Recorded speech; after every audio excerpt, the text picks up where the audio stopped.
Hello my dear students, welcome to our channel Murugan Tech World. Easy to learn, easy to win.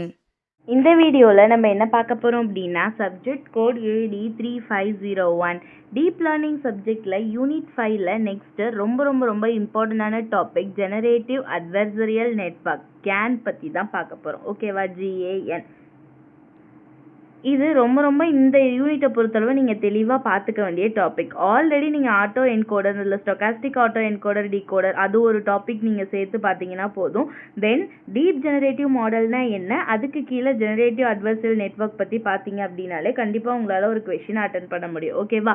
Generate பண்ணுறது அப்படின்னா என்ன, புதுசாக ஒரு விஷயத்தை கொடுக்கறது. ஓகேவா? ஒரு விஷயத்தை எக்ஸ்ட்ராக்ட் பண்ணி கொடுக்கறது. So generative adversarial network help machines to create new realistic data by learning from the existing example. முன்னாடி இருந்த ஒரு எக்ஸாம்பிளை வச்சுக்கிட்டு, ஓகேவா, ஒரு உதாரணமாக ஒரு எக்ஸாம்பிளை மட்டும் வச்சுக்கிட்டு நியூவாக ஒரு டேட்டாவை உண்மை போலவே, ஓகேவா, ரியலாக இருக்கிற மாதிரியே ஒரு டேட்டாவை ஃபேக்காக க்ரியேட் பண்ணுறதுக்கு நம்ம யூஸ் பண்ணுற டெக்னிக் தான் ஜெனரேட்டிவ் அட்வர்சரியல் நெட்வொர்க். ஓகேவா? So it is introduced by Ian Goodfellow and his team in 2014. They have transformed how computers generate image, video, music and more. எப்படி ஒரு கம்ப்யூட்டர் ஒரு எக்ஸாம்பிள் இமேஜை மட்டும் வச்சுக்கிட்டு வீடியோ மட்டும் வச்சுக்கிட்டு ஆட்டோமேட்டிக்காக ஒரு அதே போல் உண்மை போலவே இருக்க ஒரு ஃபேக்கை க்ரியேட் பண்ணலாம் அப்படின்றதுக்காக கொண்டு வந்த டெக்னிக் தான் இந்த கேன் அப்படின்றது. ட்ரெடிஷ்னல் மாடல்லலாம் பார்த்தீங்க அப்படின்னா டேட்டாவை கிளாஸிஃபை பண்ணி ரெகனைஸ் பண்ணி பல விஷயங்களை பண்ணோம். பட் இந்த விஷயம் பார்த்தீங்கன்னா அப்படியே உண்மை போலவே இருக்க ஒரு பொய்யை ஈஸியாக க்ரியேட் பண்ணிடும். ஸோ இங்கே பாருங்கள், இந்த டயக்ராமில் உங்களுக்கு புரியும். ஜெனரேட்டிவ் அட்வர்சரியல் நெட்வொர்க்கில் ஃபஸ்ட்டு ரேண்டமாக ஒரு இன்புட்டை எடுத்துக்கும், அதை ஜென்ரேட்டருக்குள்ளே கொடுத்து அது எப்படி இருக்குமோ அதே போல் ஒரு ஃபேக் இமேஜை க்ரியேட் பண்ணிடும். ஓகேவா? அதுக்கு இடையில இந்த டிஸ்கிரிமினேட்டர் அப்படின்ற ஒரு விஷயம் இருக்கும். ஓகேவா? இந்த டிஸ்கிரிமினேட்டர் என்ன பண்ணுன்னு கேட்டிங்கன்னா ரியலையும் ஃபேக்கையும் கம்பேர் பண்ணி பார்க்கும். ஓகேவா? கம்பேர் பண்ணி எது ரியல் எது ஃபேக்குன்னு கண்டுபிடிக்கிறது தான் இந்த டிஸ்கிரிமினேட்டரோட வேலை. ஓகேவா? ஸோ ஆல்ரெடி ஒரு ரியல் இமேஜ் இருக்குது, ஃபேக் இமேஜ் இருக்குது. இது ரெண்டையும் டிஸ்கிரிமினேட்டர்கிட்ட கொடுத்தீங்க அப்படின்னா எது ரியல் ஒன் எது ஃபேக் ஒன் அப்படின்றத உங்களுக்கு ஐடென்டிஃபை பண்ணி கொடுத்துரும். இதுதான் கேனோட முக்கியமான வேலை. ஸோ எப்படி கேன் ஒர்க் ஆகுதுன்னு பார்த்தீங்கன்னா first generator creates the fake data. முதல்ல ஒரு இமேஜோ இல்லை வாய்ஸோ இல்லை வாய்ஸ் நோட்டு எதை கொடுத்தீங்கனாலும் வீடியோவையும் ஒரிஜினலாக எப்படி இருக்குமோ அதே போல் ஒரு ஃபேக் டேட்டாவை முதல்ல ஜென்ரேட்டாக க்ரியேட் பண்ணிடும். டிஸ்கிரிமினேட்டர் என்ன பண்ணும் அப்படின்னா அந்த டேட்டாவை எவாலுவேட் பண்ணி பார்க்கும். ஓகேவா? எது ரியல் எது ஃபேக் அப்படின்னு கண்டுபிடிக்கணும். இந்த ஜென்ரேட்டர் என்ன பண்ணுது, ஒரு குழப்பத்தை உண்டு பண்ணுது டிஸ்கிரிமினேட்டருக்கு.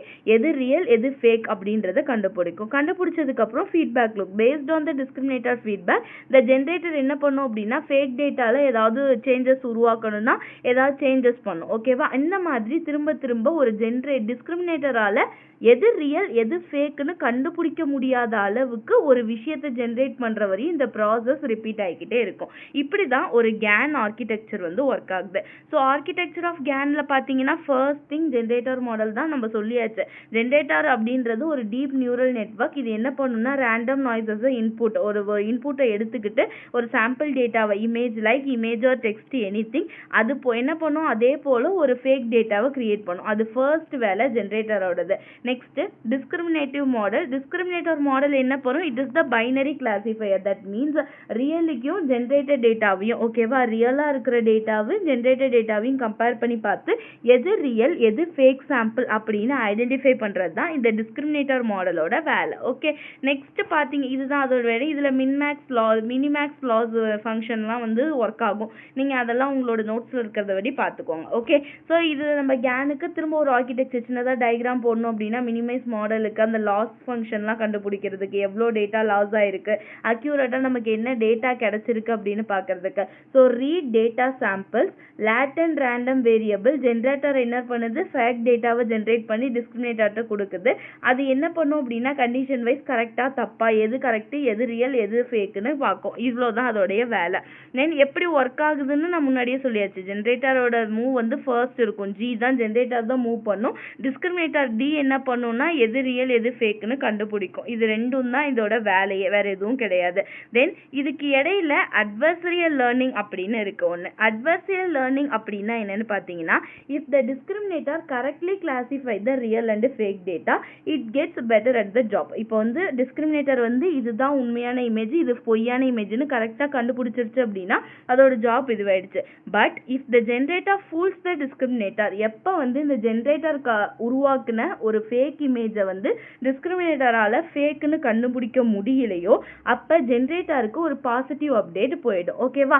அந்த டைமில் டிஸ்கிரிமினேட்டருக்கு ஒரு பனிஷ்மெண்ட்டும் கொடுக்கப்படும். இதுக்காக இருக்கிறது தான் அட்வர்சரியல் லேர்னிங் அப்படின்னு சொல்லுவோம். பிகாஸ் எது கரெக்டு தப்பு, டிஸ்கிரிமினேட்டர் வந்து டிஸ்கிரிமினேட்டரை ஏமாத்துற அளவுக்கு அந்த ஜென்ரேட்டர் கரெக்டாக ஒர்க் பண்ணியிருக்கா, ஒரு ரியல் இமேஜ் போலவே ஒரு இமேஜை கிரியேட் பண்ணியிருக்கா, ஒரு விஷயத்தை கிரியேட் பண்ணி கொடுத்துருக்கா அப்படின்னு பார்க்குறது தான் இந்த adversarial learning. Okay, next generator improvement. இப்போது ஒவ்வொரு தடவையும் டிஸ்கிரிமினேட்டர்கிட்ட கொடுக்குறப்ப ஃபேக் டேட்டாவை வந்து கரெக்டாக கண்டுபிடிச்சிருச்சு இதுதான் ஃபேக் டேட்டா அப்படின்னா நமக்கு வந்து லாஸ் நிறைய தடவை ஆகிடும். ஸோ ஜென்ரேட்டர் என்ன பண்ணணும், அடுத்து ப்ராசஸை ரிப்பீட் பண்ணிக்கிட்டே இருக்கணும். அதே போல் திரும்ப திரும்ப வேறு டேட்டாவை கிரியேட் பண்ணி டிஸ்கிரிமினேட்டரை டோட்டலாக கன்ஃபியூஸ் பண்ணணும். அதுதான் ஜெனரேட்டர் இம்ப்ரூவ்மெண்ட்டோட விஷயம்.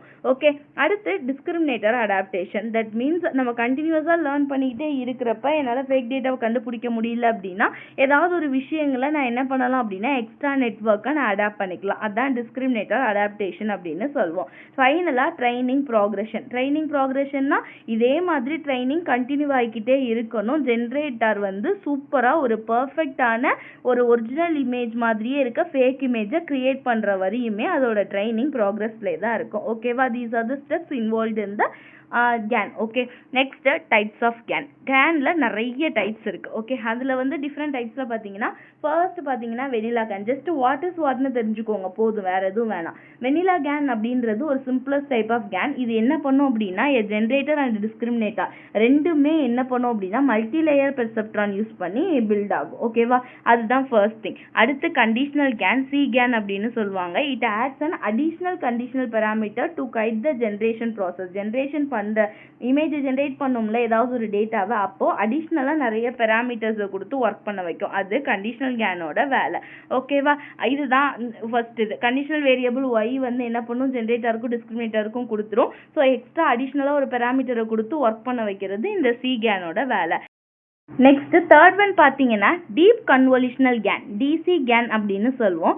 இது என்ன பண்ணும் அப்படின்னு பார்த்தீங்கன்னா இது ஒரு மோஸ்ட் பாப்புலரான கேன் டைப். பிகாஸ் இமேஜ் ஜென்ரேஷனுக்கு ஒரு முக்கியமாக இருக்க கேன் டைப். இது என்ன பண்ணும் அப்படின்னா மல்டி லேயர் பெர்செப்ட்ரான் நம்ம யூஸ் பண்ணுவோம்ல டீப் லேர்னிங்கில், அது இல்லாமல் கன்வல்யூஷனல் நியூரல் நெட்வொர்க் யூஸ் பண்ணி ஒரு இமேஜை ஜென்ரேட் பண்ணும். ஓகேவா? அப்போது அதுக்கு என்ன பண்ணும் அப்படின்னா நிறைய லேயர்ஸ் கிடைக்கும், இல்லை ஹிடன் லேயர்ஸ் நிறையா இருக்கும். அதை வச்சு ஒரு இமேஜை ரியல் எப்படி இருக்குமோ அதே போல் ஃபேக்காக அதால ஈஸியாக கிரியேட் பண்ண முடியும். ஓகேவா?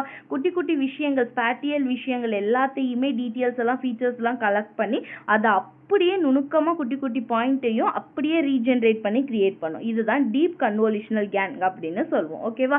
So these are the some of the 3 important types of GAN. Okay, so ரொம்ப ஈஸியான டாபிக் தான் கேன் படிக்கிறது. கேன்னா என்னன்னு தெரிஞ்சுக்கிட்டிங்கன்னா போதும், குட்டி குட்டியாக அழகாக ஸ்ட்ரக்சர் போட்டு நீட்டாக வரைஞ்சி எழுதினீங்கனாலே இந்த கொஸ்டினில் நல்ல மார்க்ஸ் ஸ்கோர் பண்ணலாம். ஓகேவா? மறந்துடா முருகன் டெக் வேர்ல்ட் சேனலை சப்ஸ்கிரைப் பண்ணிக்கோங்க, பக்கத்தில் இருக்க பெல் ஐக்கானையும் கிளிக் பண்ணிக்கோங்க. அப்போ தான் நான் போடுற வீடியோஸ் உடனே நோட்டிஃபிகேஷனாக உங்கள் மொபைலுக்கு வரும். Stay tune. தேங்க்யூ.